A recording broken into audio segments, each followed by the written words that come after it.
Hello, welcome to the Tuesday, June 13th meeting of the Parks and Recreation Advisory Board.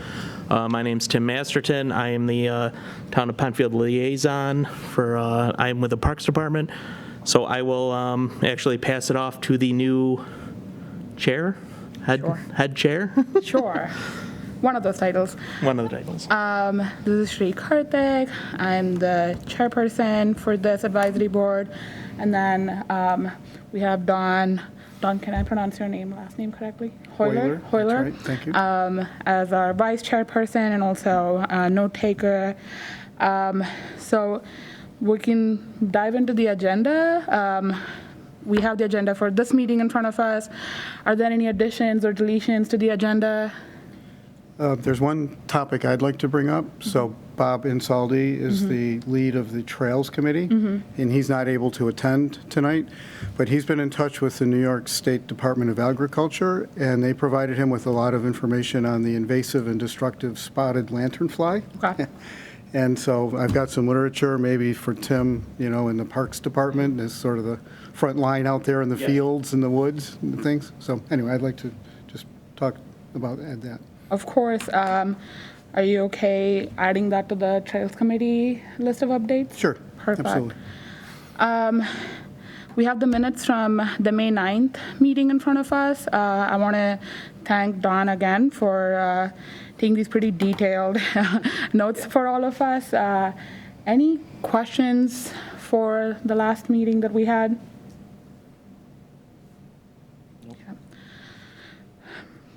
Perfect. I'm seeing none. We can move into the discussion portion of the agenda. So it was announced in the last meeting, but we're just going to review it again very quickly. For this advisory board, I am the chairperson, Don is the vice chairperson and the note taker. I am also the representative on the Clark-Barnes subcommittee. And is the Penfield Parks and Rec Master Plan Subcommittee still accepting applications? So I did speak to Andrew this morning about that, and he's in the process of working on that. So that's in the works. Perfect. I don't have a timeline on that, but No problem he's at having all. fun down at the concert at the end of the year right now. That's what I figured. No. Whenever you guys are done with it, head down that way. Yes. If there is an interest, they've requested this committee to be represented on the master plan subcommittee. So if there's an interest and you haven't applied already, please reach out to Andrew to give him a heads up that you'd be interested. It does seem like the efforts are going to be very similar to the existing master plan. There's going to be a lot of review of data and information, and also updating information. So if those things speak to you, please definitely apply. Andrew doesn't have any times for that yet, No times for that yet. so it's probably going to be fall time frame is what I'm thinking. So yeah, I think he was hoping, we've been super busy. He was hoping, since this committee is spending, we have the summer hiatus off, he wanted to get that started in the next month or so. Okay, I'm just thinking that for personal reasons. I've got some things going on. Yep. I could be available later in the year, but Yeah. probably not right now. No definite timeline, right? Okay. Yeah, I think what he said last month is he'd like to get the board defined or the committee defined over the summer to kick off in the fall.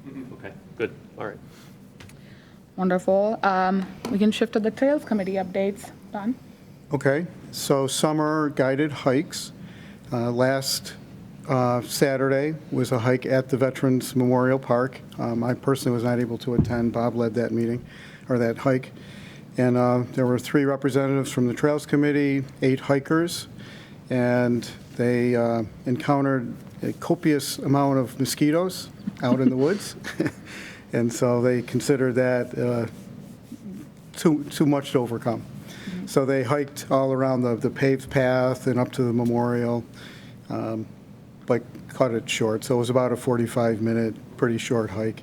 And I think when the Trails Committee lays out their schedule for next year, if the Veterans Park makes the cut, it will not be at this time of year going forward. The next hike is, again, they're always the second Saturday of the month. So the July hike, I think it's the 8th, is at Lucian Morin Park. So that's actually a county park. Much of it's in Penfield. And So that kicks off at 9 on July 8th. The memorial bench, so that's for Nels Carmen, who we said goodbye to a couple months ago now. And Nels, not to go into his history, but, he had a passion for the Trails Committee, among many others. And in particular, on the Shadows property, there's an oak tree estimated at 300 years old. That was one of his personal favorites. And so as a tribute, a memorial for him, the Parks Department has, leveled an area in front of that tree, put in a bench. The Trails Committee is working with the Rotary Club, another one of his involvements, to come up with a plaque to commemorate Nels and comment on that tree. I'm not sure what it will say. There's a path, mowed to that on the south side. So that's a very nice thing that came together very quickly. So thanks to all involved there. It's an easy walk. You can almost see it from Clark Right. Road. It's right past the old barn, just straight down the old. It would be the 10th fairway, old 10th fairway, I believe. Right. Not the new disc golf 10th fairway. I know. Yeah. But the old 10th fairway. Yeah, so it is easy, and it's an amazing tree. Yes. I mean, it's really Huge tree, It is huge. an amazing tree at 300 plus years old. If you think what's changed in 300 years. Let's see what else. So the 1,000-acre swamp and Rothfuss Park Trail. So that's in reference to a proposal to combine to connect the 1,000-acre swamp, which is a Nature Conservancy property, with Rothfuss Park. Most of the work that would be required on that trail is on Nature Conservancy property. But regardless, we brought that to the town board. The town board reviewed and discussed that in a working group last month, and they agree from the town's perspective that we support that. And so now that information's been relayed back to the Nature Conservancy, and it's up to them to make the funding available and do the work. And I've kind of been the liaison to, her name's Allison, she's the property manager, and she's going to bring it to their board and look for funding in their fiscal year 24, which would be July of 2024. So we're standing by, no further action on the town's part at this point. And the Channing Philbrick Park Trail Bridge, as we've discussed in previous meetings, that bridge is in pretty rough shape. And I know Tim and Andrew and Debbie Draw and probably several others have all gone out and looked at it and appreciate just the shape that that's in. And so I think there had been originally talk of maybe 2025. There's consideration of accelerating that work. And Yeah, go ahead. we did meet a construction group down there just to give us a ballpark figure. We're still waiting on a couple more numbers from them. And then once we get those numbers, we'll present it to the town board and this committee on the numbers and stuff, so then they can, Is that, who's the group? Is that an independent? independent, ICM, they did the original bridge there, the original metal bridge there, and they do a lot of the helio coil stuff that you need to do to get into that bank system. So there. that's just sort of a rough order of Ballpark. magnitude number that? Yep. Because I assume it'd be big enough that it'll have to go out to bid, probably? Yes, it would have to go out to bid. We couldn't do that in-house. Yeah, Yeah. okay. All right, good. So that's where we are with that. That's the update with that. Do they have a due date for their?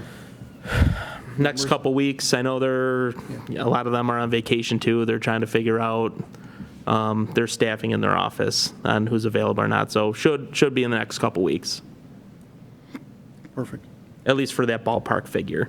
right. Okay.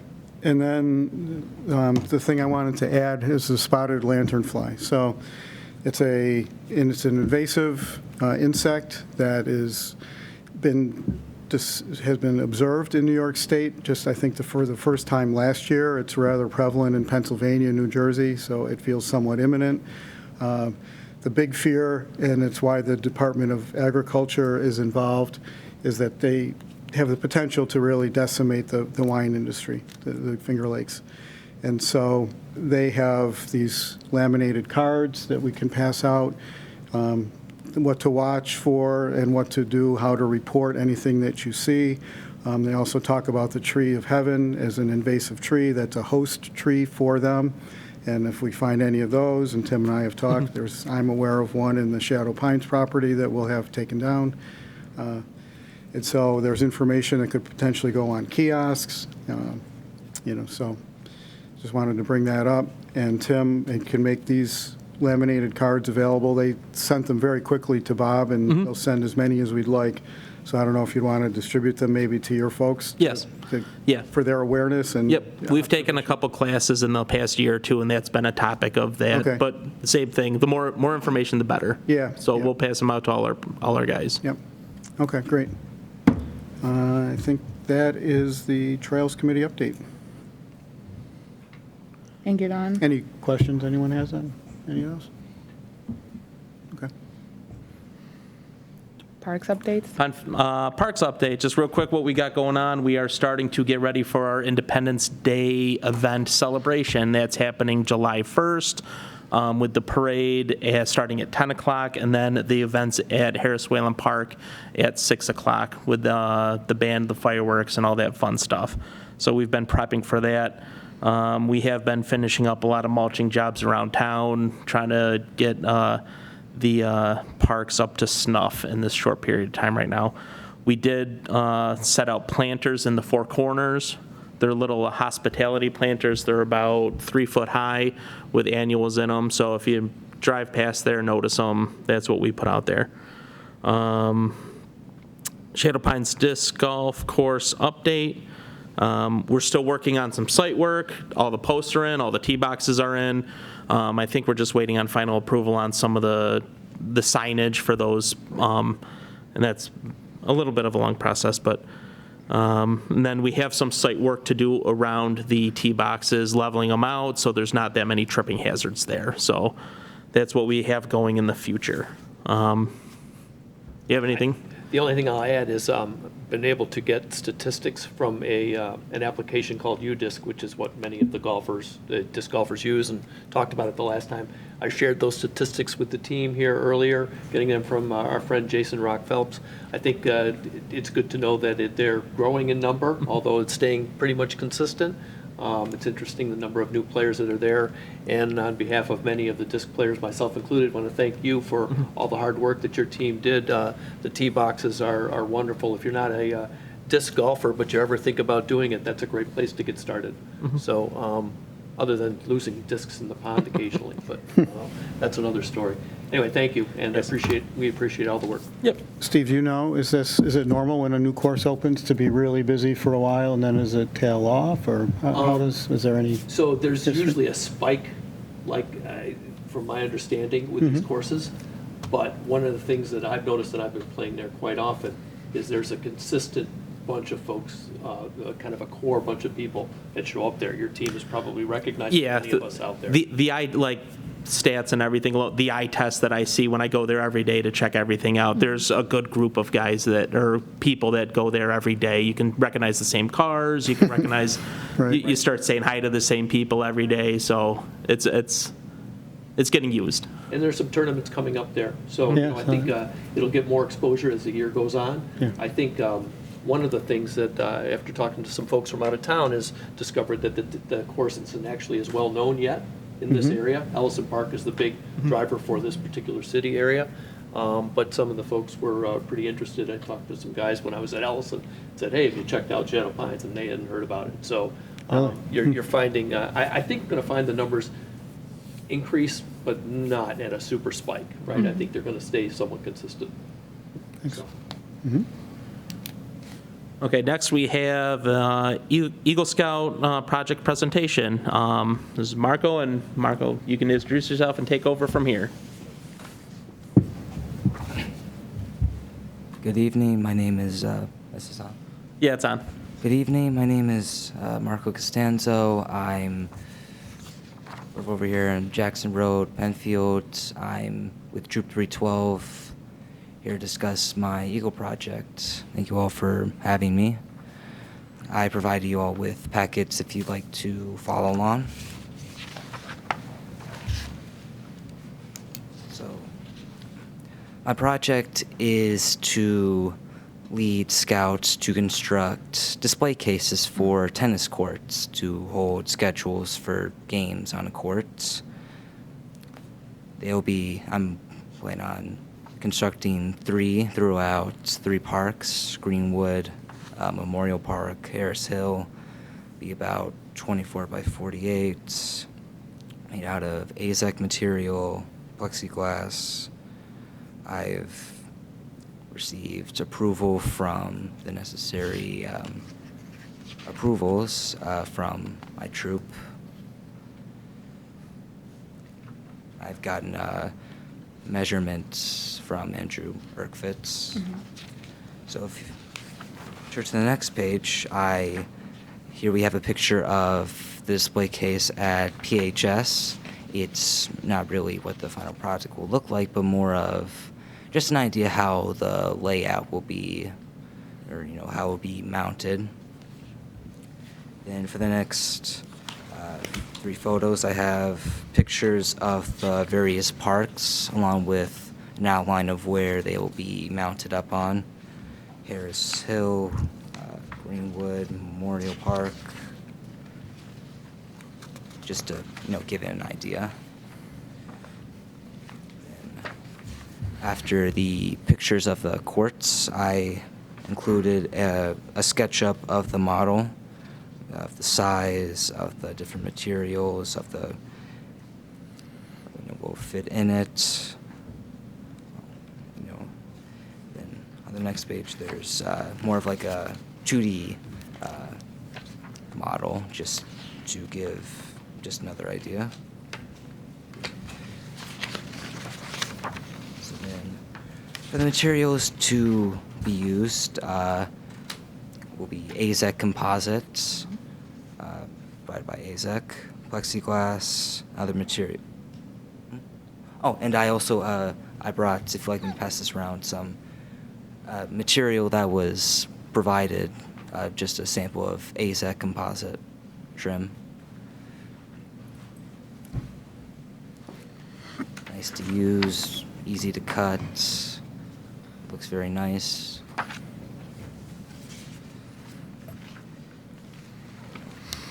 There are many AZEK benefits. It's preferable to wood. It won't rot, splint, warp from the moisture, which would be nice from, the summer, the excessive heat. This doesn't require any paint, unless you want a different color, of course. It's very easy to clean and will look brand new after a long period of time. Then we have plexiglass benefits. Won't rust. It's light, weather resistant, easy to clean. For the costs, composite is expensive. The original was $1,200. Thankfully, I've gotten various donations from AZEK. That they've been very kind enough to provide with all of the AZEK material. And I've also gotten donations for plexiglass, which is also big expense, donated by Polymer Shapes, Laird Plastics, both here in Rochester.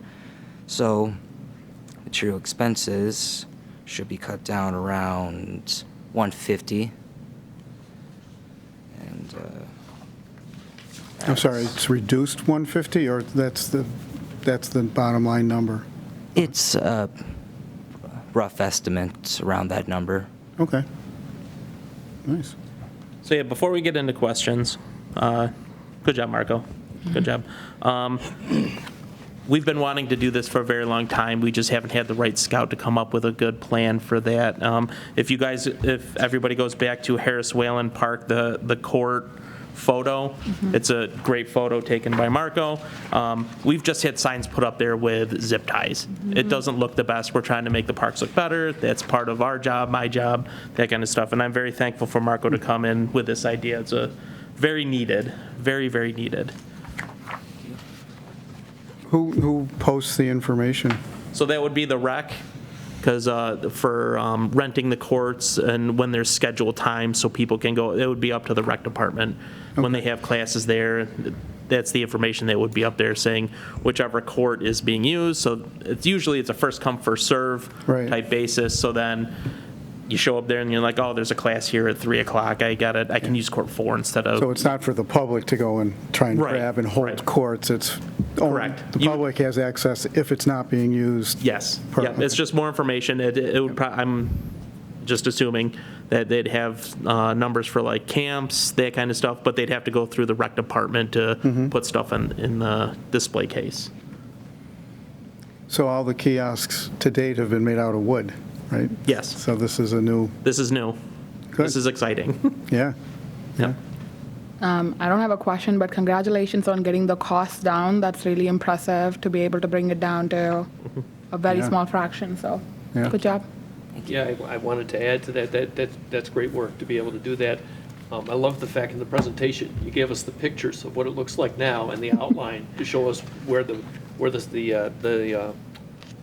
poster board area will be. It's nice to get. Very helpful. Yes, it's nice to get a visual. No, Marco, great job. What's your timeline for completion? Well, hopefully, if this gets the green lights, first we're planning on building, me and a few older scouts, well, my father, we're planning on building kits to assemble on site, because we want this to be done as efficiently and professionally as possible. So we'd first assemble kits, maybe build one just to give a little visual to the younger scouts. Then I would get some volunteers from the troop to come down, assemble the kits. I show them how it works. And then for the remaining $150 that you're, in parts and supplies, do you know, have you reached out to anywhere else yet as far as to get those costs down or maybe get those materials donated? There's possibly Home Depot or Lowe's. They're always willing to accept donations. Nope, you're on it. You got it.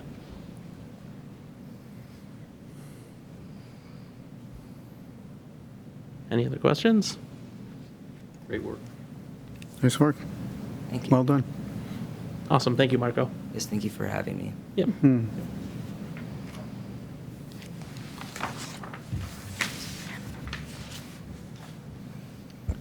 We move on? Okay.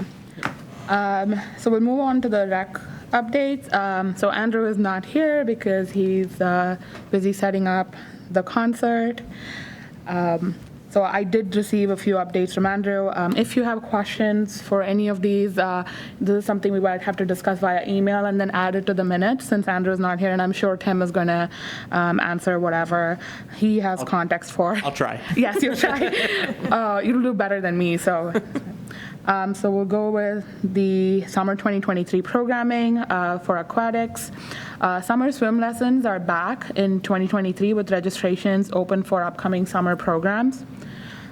For summer day camp, Andrew did hire more staff, and they have increased enrollment numbers at all 3 camp locations, namely the Penfield Community Center, Scribner Elementary School, and Pee Wee Camp located at Scribner Elementary School as well.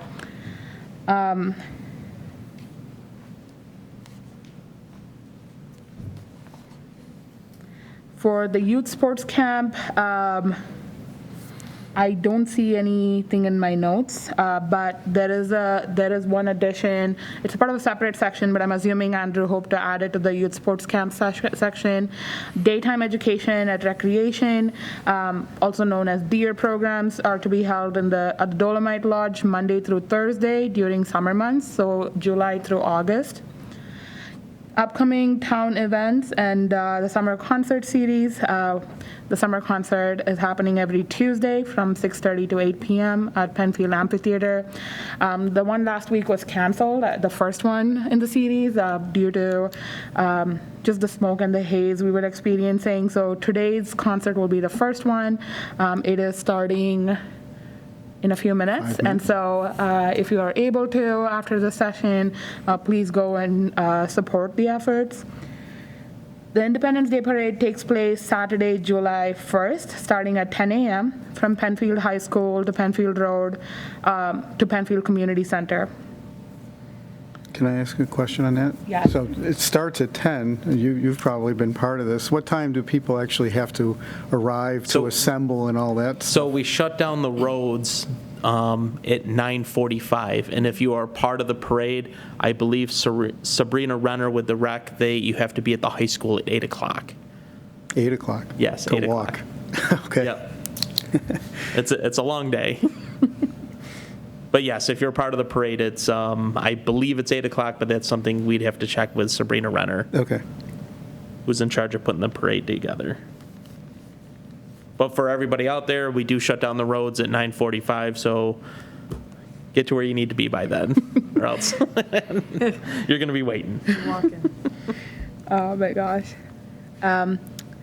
The Independence Day music and fireworks will take place Saturday, July 1st at Harris Wayland Park, starting at 6 p.m.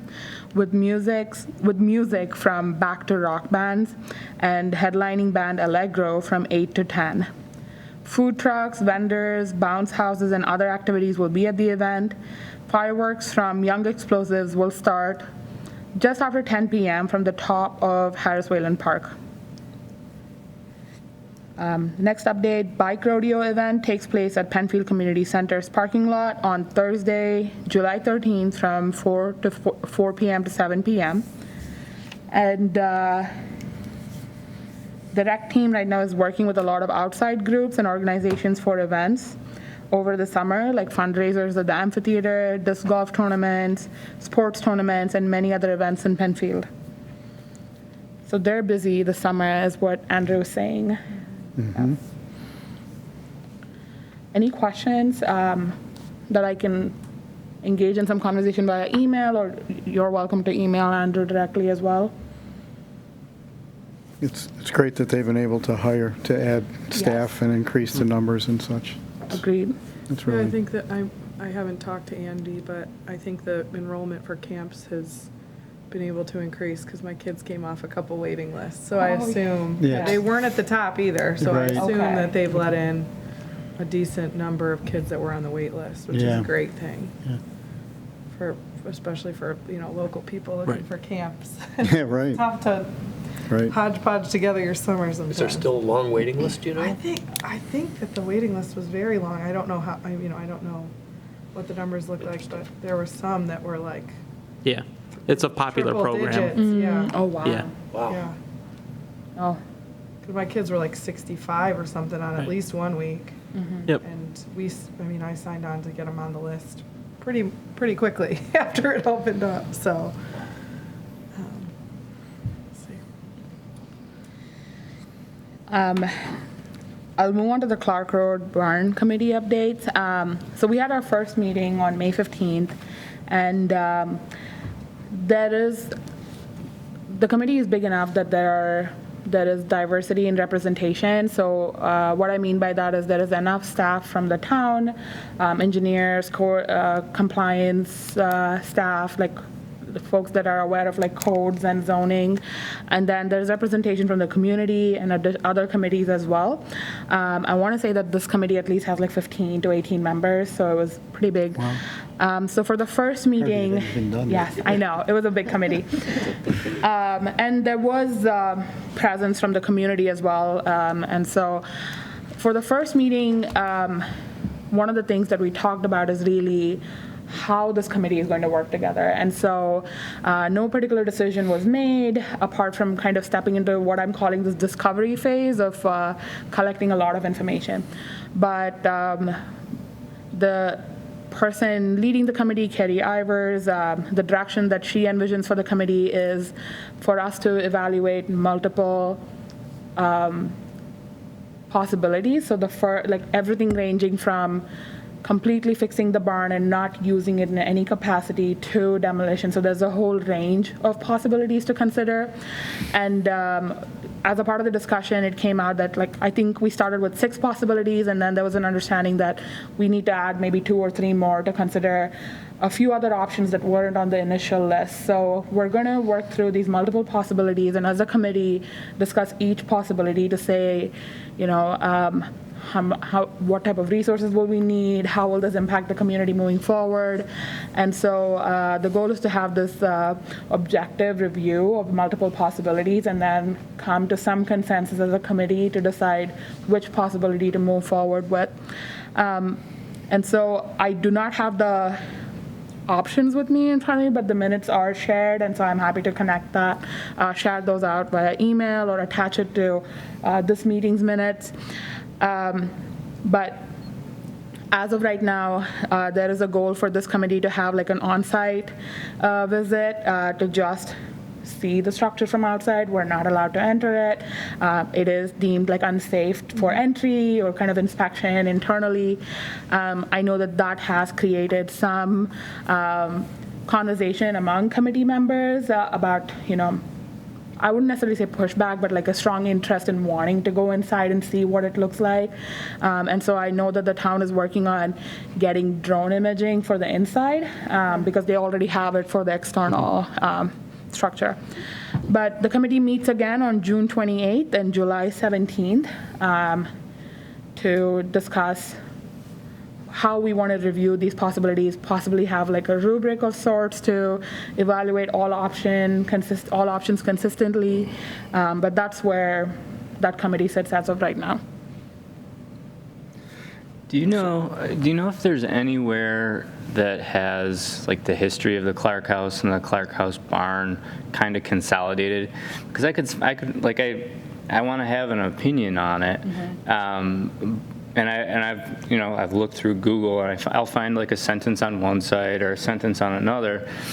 I mean, I think that's an important part in having an opinion is from a historical perspective. I mean, was it a big part of Penfield, or was it just an old barn? I have no idea.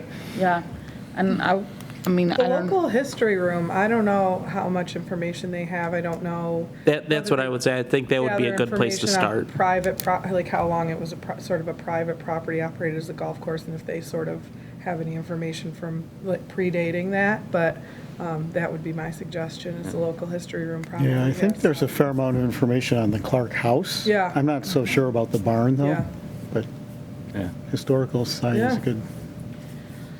So that was some of the conversation, and I will admit, like, I also am not aware of some of the historical aspects of the barn. So I think one of the decisions that was made was the committee chair and kind of like leadership for the committee would gather a lot of information, including like any reports, like any assessments that were done recently, and then an extension of not only understanding the history of the barn, but then to see, are there any other structures locally that have maybe, I want to say like a similar timeline, or like have any other towns that's done something similar like this. So we're in the discovery phase, and I will admit, because the next meeting is towards the end of June, there were some documents shared that I haven't reviewed yet, so I will review them soon and share an update. But these questions came up in that committee meeting too, more from like a historical, but then also from like a context piece of like what type of impact has it had, what type of impact does it need to have moving forward. So I see they've put tarps on the roof, Yeah, right? I assume there's some urgency here Yes. to deal with this, Yeah. right? But it's been shored up certainly a lot since. So- I know that the initial concern was, well, we can't just wait forever because Correct. it's. Correct. It is in the So shape. yeah, they put the tarp on the, it would be the southern half of the roof. We still have it all boarded up because of vandalism. Kids were getting in there all the time, starting fires, that kind of stuff. So it's all boarded up. And when we do go the site visit, that's what we're going to do. We can open up the barn doors, but personal preference, I wouldn't let anybody inside Step of it inside, because the yeah. half of the floor is collapsed. Thanks, Tim. Yeah, I'm sharing the meeting dates just because, again, while I'm representing this committee, it is open for anyone that wants to attend and engage in conversation. And I feel like this particular committee, there is enough I think I want to say like different perspectives, but they will always invite like more input if you're hoping to offer your opinions. Okay, awesome. I'll move forward. So we talked about this at the beginning, the Parks and Recreation Master Plan. There is a lot of information shared in the meeting minutes from the last meeting about some logistics we discussed last month. But if you're interested and if you haven't already expressed your interest to Andrew, please do so. Like Tim shared, I think their goal is to start efforts over the summer and move into the year.